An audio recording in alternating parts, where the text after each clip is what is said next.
Hello guys, good morning. This is your friend Devasi and welcome back to our YouTube channel Feel Your Mobile.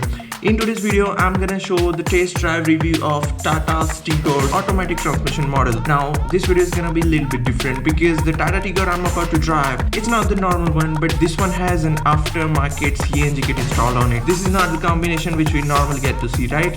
An automatic transmission car, that too with aftermarket CNG. Actually, I've driven so many automatic transmission cars, but this will be the first time I'm driving the Tata's automatic transmission car. So I'm gonna be sharing my views on how the Tata's auto car performs, and also with the aftermarket CNG kit, how well this car performs, and should you also go for a CNG aftermarket kit on your automatic car? We're gonna try to answer this question as well. So without any further ado, let's get started.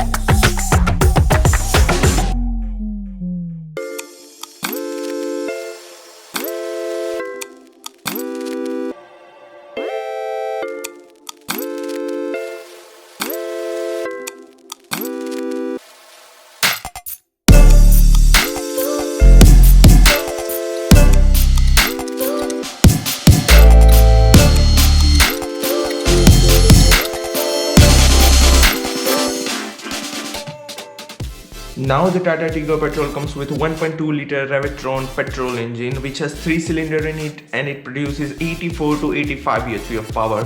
It also produces 130 Nm of torque, but obviously these figures are gonna go down once you will drive your car on the aftermarket CNG kit. The beautiful thing about Revitron engine is it comes with different driving mode, like this one is having a sports and an eco mode. What will happen in each mode, that I'll talk further in this video.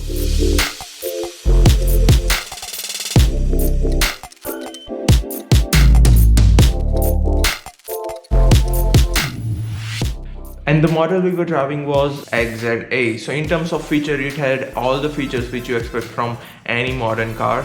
The Tigor has massive 420 liter of boot space in the trunk. So even after putting a CNG tank in, you'll have plenty of space left for your luggage.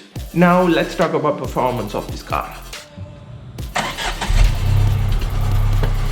So the automatic transmission this car has is a 5-speed AMT transmission. Now the AMT stands for automatic manual transmission. Now the AMT is not the best auto transmission out there in the market like CVT and DCT, but the advantage for this transmission is this is a lot cheaper as compared to the other two. While driving this car, you just have to put the shifter into D mode and lift your foot off the brake pedal, and the car will start moving ahead just like the normal petrol car, but only if the car is standing on the ascending side of the slope and all the seats are occupied. Then you'll have to give a little bit of a gas to move your car further ahead, or the car will stall. Yes, first time in my life I came to know that auto car can also be stalled.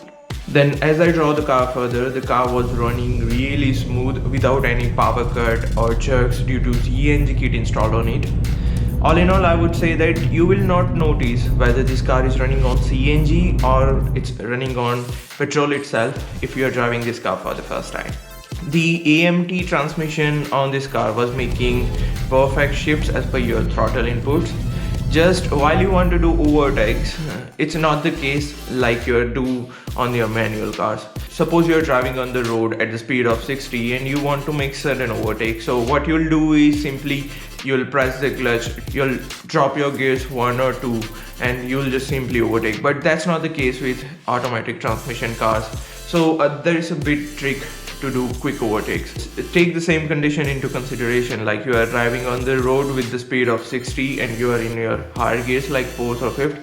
So only thing you have to do is floor your throttle completely 1 or twice and the car will make sudden downshifts. 1 or 2 gears it will drop, and then you can do the overtake, and then again you can drive smoothly as you were driving normally cruising on the highway. Now let's talk about fun part of this car. Now there is a small button called S located just below the gear shifter, and by pressing this button the car goes into sports mode. Now what actually happens in the sports mode, that your car will rev till higher RPMs in each gear while making shifts. So the car can produce maximum power possible in each gear. But by doing so, you'll feel like that the engine is at stress at all the time, and also while driving the car in sports mode it will consume a lot more fuel. So driving the car in this mode for all the time is something I would not recommend at all. Now if we talk about fuel efficiency, which is the main part of this video, then the tank got filled with 625 rupees of gas. As per current price of CNG, we got almost 9.5 kg of gas in tank, and the car ran for almost 240 kilometers in full CNG tank, which means it provided the mileage of good 25 kilometers per kg of CNG gas, and that is, I think, awesome. And it is true that modern automatic transmission cars are meant to give more fuel efficiency than the manual transmission cars. The sequential CNG kit installed in this car was just 5,000 kilometers ago, so how much more it will cost in terms of maintenance, we can only know in near future. So I'll update on it in further future videos. But this was all about today's video, guys. If you like this video, then please press the like button below, share it with your friends, and subscribe to our channel. Also, if you have any questions or queries regarding this topic, you can feel free to mention in the comment section below. I'll try to answer them all. And you can also follow us on Instagram with the same name, Phil the Automobile. See you in the next video, guys. Till then, bye bye, take care, and stay tuned.